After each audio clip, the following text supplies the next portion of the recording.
जगन्नाथ का बुलावा। घने जंगल के बीच फूलों से सजी एक रोशनी भरी पगडंडी पर तीन दिव्य स्वरूप खड़े थे, जगन्नाथ, बलभद्र और सुभद्रा। उनकी बड़ी बड़ी आंखें जैसे हर जीव को अपने भीतर बुला रही थी। हवा में घंटियों की मधुर ध्वनि थी और पेड़ों के पत्ते भी झुककर उन्हें प्रणाम कर रहे थे। जगन्नाथ ने मुस्कुराकर कहा, आज किसी का दिल हमें सच्चे भाव से पुकार रहा है। उसी समय समुद्र किनारे एक छोटा सा बालक बैठा था। नाम था मोहन। उसके माता पिता मछुआरे थे, पर आज समुद्र तूफानी था और पिता लौटे नहीं थे। मां रोती हुई मंदिर के बाहर बैठी थी। मोहन ने रेत पर छोटा सा आसन बनाया, फूल बिछाए और अपने नन्हे हाथ जोड़कर बोला, जगन्नाथ दादा, मेरे पापा को सुरक्षित घर भेज दो। मैं रोज तुम्हें फूल चढ़ाऊंगा। समुद्र की लहरों के पास फूलों से सजे एक छोटे वेदी पर जगन्नाथ की सुंदर मूर्ति थी। मोहन ने भोग रखा, चावल, गुड़ और थोड़े से फूल। उसकी आंखों में डर था, पर दिल में पूरा भरोसा। उसी रात पुरी के मंदिर में भी हलचल थी। लोग दर्शन को आए थे, ढोल नगाड़े बज रहे थे। ऊपर मंदिर की चोटी पर ध्वज हवा में लहरा रहा था। अचानक आसमान में बादल घिर आए, बिजली चमकी और हवा तेज हो गई। लोगों ने आज तो बहुत बड़ा तूफान आएगा।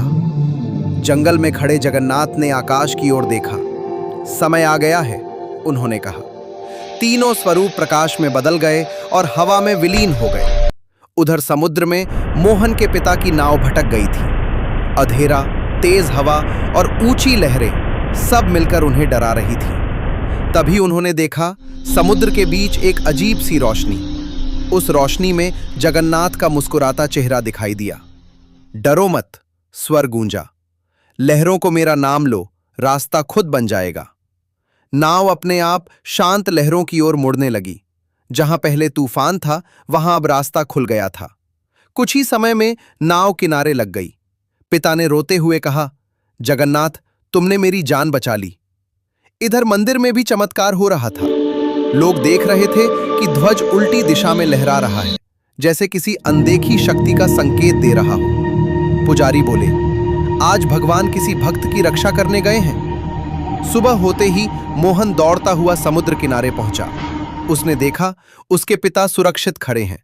वो खुशी से चिल्लाया, जगन्नाथ दादा ने सुन ली मेरी बात। मां की आंखों से आंसू गिर पड़े, पर वे आंसू दुख के नहीं, धन्यवाद के थे। तीनों, मां, पिता और मोहन, पुरी मंदिर पहुंचे। उन्होंने फूल, नारियल और प्रेम से भरा मन चढ़ाया। मोहन ने मूर्ति की ओर देखकर कहा, मैंने तो तुम्हें दादा कहा था, तुम तो सच में मेरे अपने हो। मंदिर के भीतर हवा हल्की सी हिली, जैसे किसी ने मुस्कुराकर आशीर्वाद दिया। लोगों को लगा कि जगन्नाथ की आंखों में आज कुछ अलग चमक है, जैसे वे कह रहे हों, भक्ति बड़ी नहीं होती, सच्ची होती है। उस दिन के बाद मोहन हर सुबह फूल लेकर आता, किसी से कुछ मांगने नहीं, बस धन्यवाद कहने। और लोगों ने देखा, जिस दिन कोई सच्चे दिल से जगन्नाथ को पुकारता, उस दिन उसकी राह अपने आप आसान हो जाती। कहते हैं, आज भी जब कोई डर में होता है, जब कोई सच्चे मन से पुकारता है, तो जंगल की उस पगडंडी पर तीन दिव्य स्वरूप फिर से चमक उठते हैं। और जगन्नाथ मुस्कुराकर कहते हैं, मैं अपने भक्तों को कभी अकेला नहीं छोड़ता।